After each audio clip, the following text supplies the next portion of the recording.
Pastor Troy. Hey, Pastor Luke. Here we are with Lesson 11, moving on to the books of 1st and 2nd Samuel.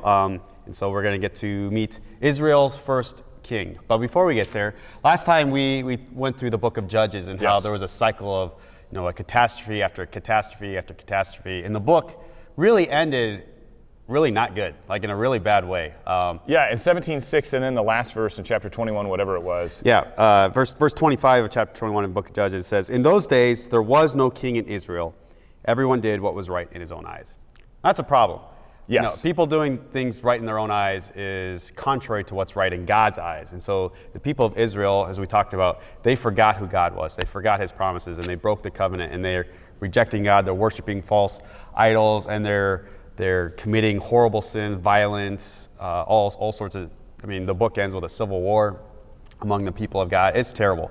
But there's this theme at the end of Judges that in those days there was no king.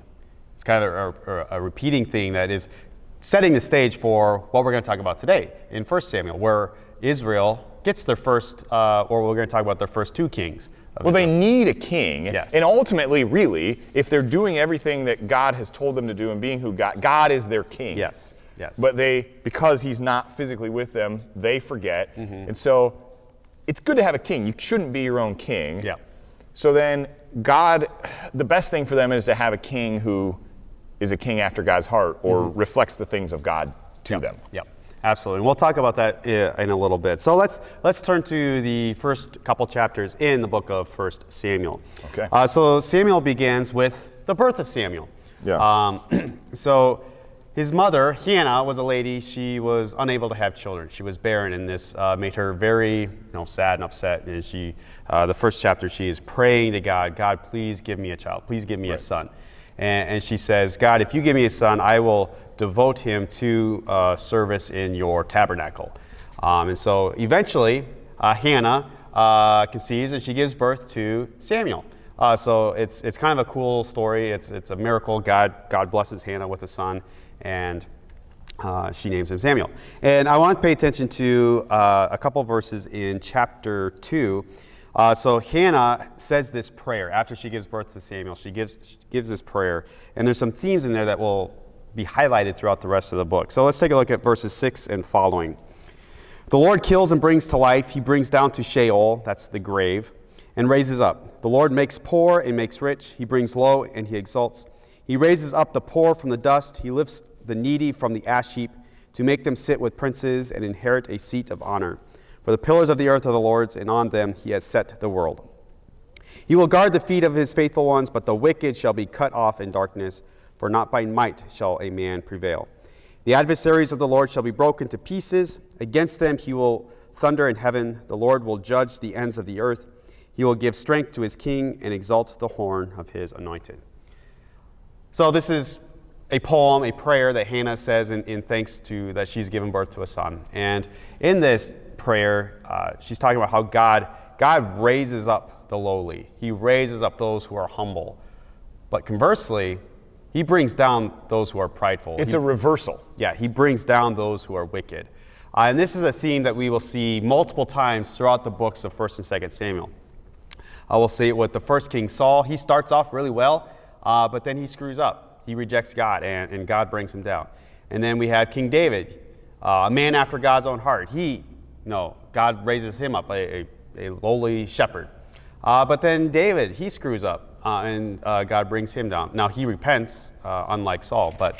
So this is a pattern of God raising up and bringing low, or bringing low and raising up. If the focus is always on God, then you're going to be in a good position. But once the focus is off of God, then things get messed up. So in the cycle of Judges, where Israel has problems, a nation invades and takes over, they call out to God, God delivers them, but it gets progressively worse. Once their focus is off of God, they're messed up. So here, we're saying if the focus is on God, those who are in a low position will be lifted up. If the focus is off of God, those who are in a high position will be taken down. Yep, and so we'll see this repeated throughout the next couple books. All right, so let's jump to chapter 3 now. So Samuel, when he's a young kid, his mother gives him to a priest named Eli, who works in the tabernacle, which is the church in the Old Testament. And Samuel serves, he works as a servant in the tabernacle as a young boy. He works for the priest Eli. And Eli, his sons are schmucks. They reject God. And so God is going to bring down Eli's family. So already we have this Eli who's in a position of authority. He's been brought up. God is going to bring him down. But God, while Samuel is serving Eli, God calls him. So we have this in chapter 3 where God, in the night, he calls out to Samuel. And Samuel runs to Eli, thinks that it's Eli calling him, but it's actually God. And this happens a couple times. And then eventually Eli figures it out, and Eli tells Samuel, hey, I'm not calling you, God is calling you. So take a look at verse 10. And the Lord, in chapter 3, and the Lord came and stood, calling as at other times, Samuel, Samuel. And Samuel said, speak, for your servant hears. And we'll pause there. So this is the proper response to God. When God calls, when he gives us his word, we need to listen. We need to listen to that word. And the word that God gives Samuel is a word of judgment. God is going to bring down Eli and his family. He's going to punish them. And Samuel tells us to Eli. And Eli, to his credit, he's like, this is the Lord's will. Yeah, Eli does the right thing, and then Eli is there to point the people to God. Mm-hmm. And so even when Samuel's confused, like, Eli, no, Samuel, I think God is talking to you, and God is talking to him. So Samuel, who's kind of like an adoptive son to Eli, is a good son, and Eli does a good job with him.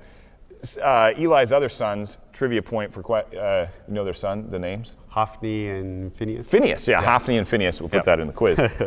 They're bad sons. Yeah. They don't listen to their dad, and they go the wrong way. So the point is always to keep the focus on God, to listen to God, and then things generally go how we want them to go. Yeah. So we're going to jump ahead a few chapters. In these next chapters, Eli and his sons, they all die.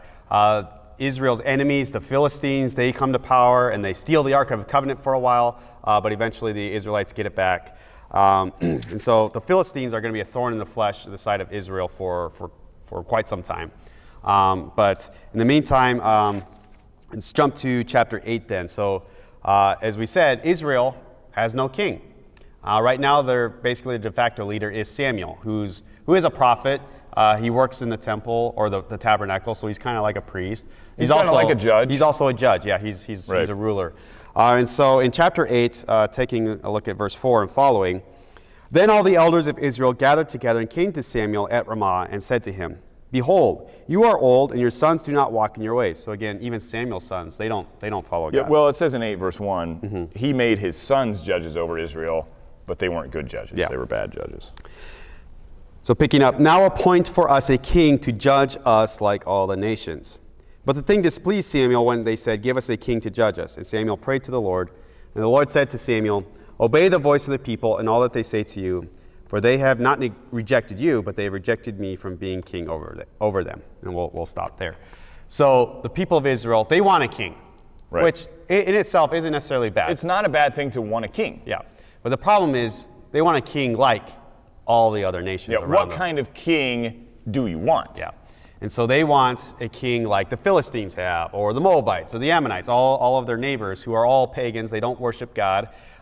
They do terrible things. They worship false gods, child sacrifice, all these awful things, sexual immorality. That's the kind of king that they want. So again, the problem isn't that they want a king. It's, well, for one, they don't want God to be their king, and they don't want an earthly king who has a heart after God. And well, maybe that'd be fine, maybe it wouldn't, but God gives them a king, though. Yeah. So, and this is what God tells Samuel, is like, they're not rejecting you, Samuel, they're rejecting me, and I'm going to give them a king. And so, looking ahead at chapters 9 and 10, they get their first king. Samuel anoints this guy named Saul. So Saul is going to be their first king. In chapter 10, he is made king over all of Israel, which is a good thing. He unites the 12 tribes of Israel. They're united as one nation now, which is good. They didn't have that before, so they're now united. And Saul starts off pretty well. He's in his beginnings. He's fairly humble. Well, he looked the part, right? In 9 verse 2, it says that Saul was handsome and he was tall. Yeah. So He's a good-looking That's dude. fine. As long as he looks good and he's tall, we'll take that guy. Yeah, so those are the good qualifications for a king. No. I don't know what he'll do, but he looks good. Yeah. So again, Saul starts off pretty well, and he has several military victories. He defeats, he fights the Ammonites and some other people, and so he's able to have these military victories. So everybody's all excited for Saul. But in chapters 13 and 14, Saul starts to forget God. Yeah. And he sins. He actually rejects God, and sometimes he's repentant, sometimes he's not really. Well, he does stuff he's not supposed to. Like, doesn't he want to talk to Samuel after Samuel's dead, and he goes and gets a woman to channel a spirit? Yeah, he seeks a witch to talk to the dead. God is you never were okay definitely with not supposed to do that. Saul. God, sorcery, that kind of stuff, not good. God says to stay away because he's not really talking to Samuel. No, he's talking to a demon. And he's doing something specifically he's not supposed to do. Correct. And he does other things, like he does sacrifices. Yeah. That's not what he's supposed to do. But he's kind of doing what's right in his own eyes. And I think he's generally miserable. Like, nothing will make him content. Yeah. So if we jump to chapter 15, verse 10. So Saul has rejected God. Now God is going to reject Saul. So it says, "The word of the Lord came to Samuel. I regret that I have made Saul king, for he has turned back from following me and has not performed my commandments." And so God, in turn, rejects Saul as king. Yeah. And so God is going to raise up a new king. So this is this pattern. God raised up Saul, but Saul, he screwed up. He didn't listen to God. He forgot who God was. Now God is going to start bringing him down. And so, Saul was proud. Yeah.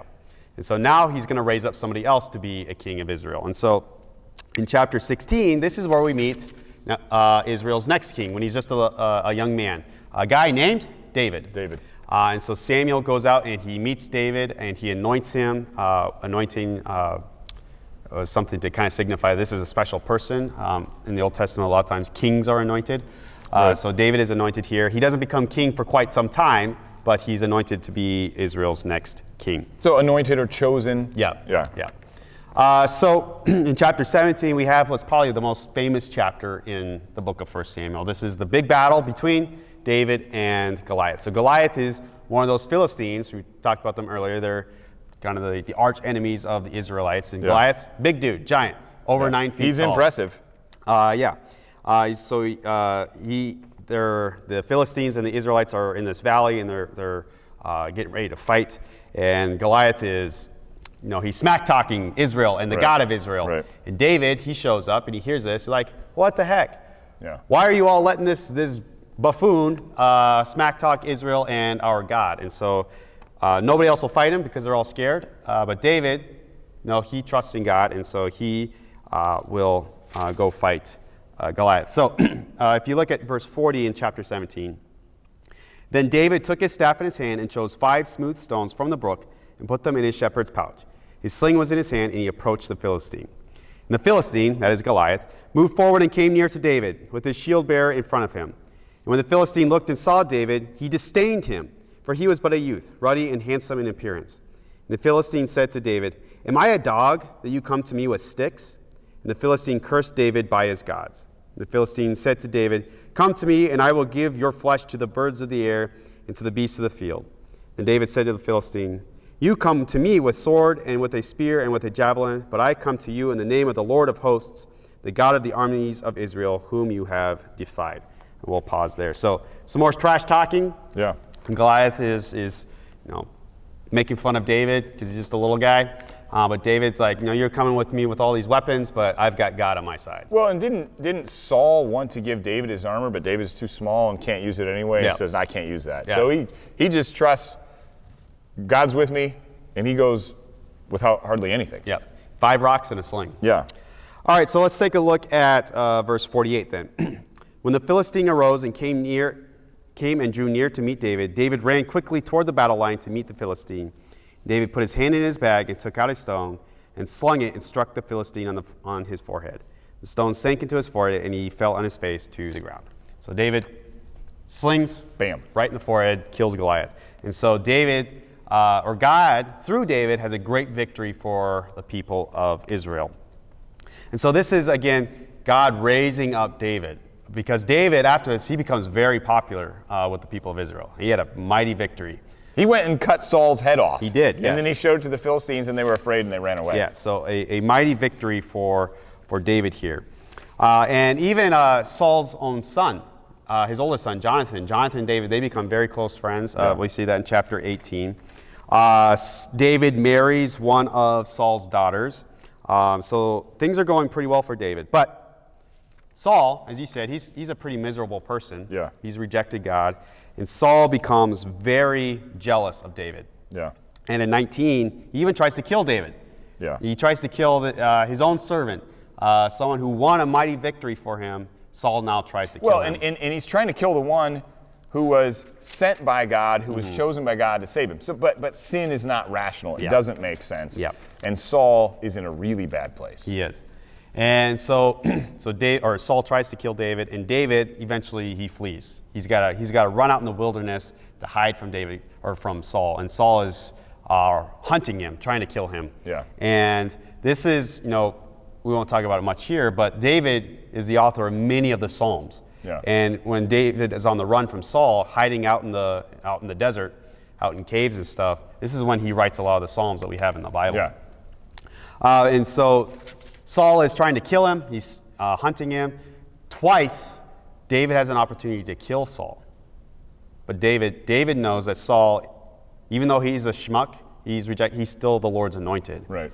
And he spares Saul's life twice. Yeah. Which surprises, because David has a following. He's got a band of warriors with him. This surprises them. But David's like, I'm not going to kill the Lord's anointed. Yeah.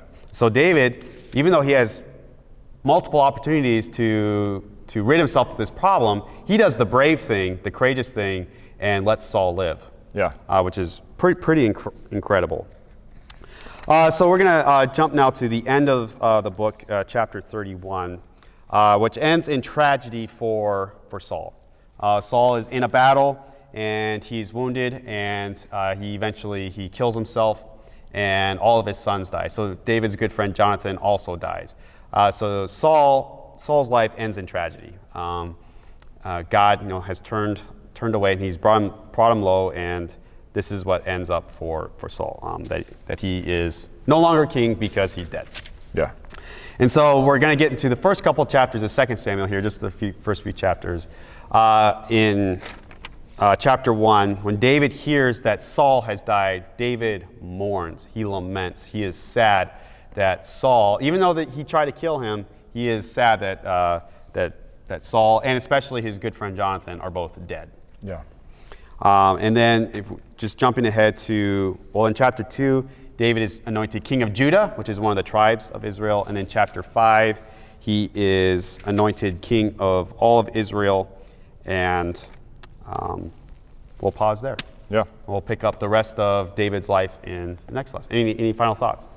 No. I mean, David, I think, do you remember this? I think the name David or David means the beloved of God.